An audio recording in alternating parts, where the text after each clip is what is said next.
In a quiet kingdom, Princess Elira discovered something no one had ever seen before. She loved exploring places that others were afraid to visit. One quiet afternoon, Princess Elira felt restless inside the palace. Without telling anyone, Elira quietly walked down the palace stairs and slipped through a side gate that led to the royal garden. As she wandered deeper, she noticed that the garden began to look more mysterious. This part of the garden looks different, Elira wondered. She had lived in the palace her whole life, yet she had never come this far before. In the middle of the older garden stood an ancient stone fountain that had been dry for many years. The palace servants said the fountain stopped working long ago, and no one knew why. As she looked inside, she noticed something unusual carved on the stone, a glowing butterfly symbol. Elira gently touched the symbol. Suddenly, the ground beneath the fountain trembled softly.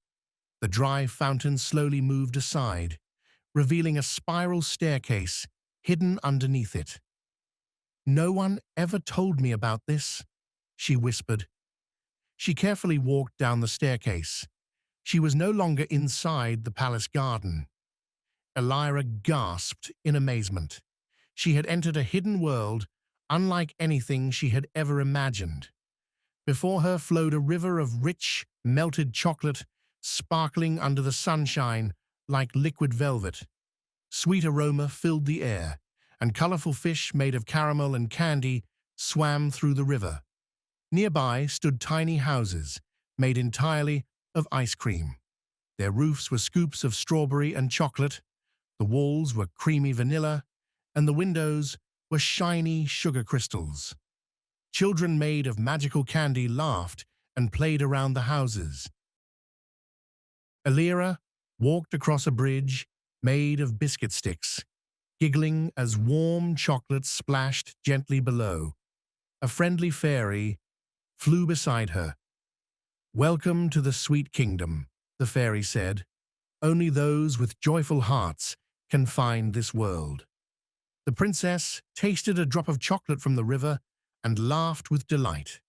She explored cotton candy trees, marshmallow hills, and sparkling lemonade waterfalls.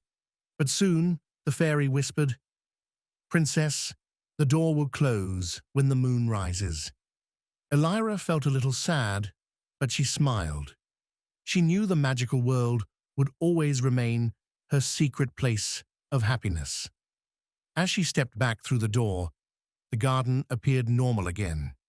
Elira smiled, knowing that somewhere beyond the fountain, a magical world was still shining brightly.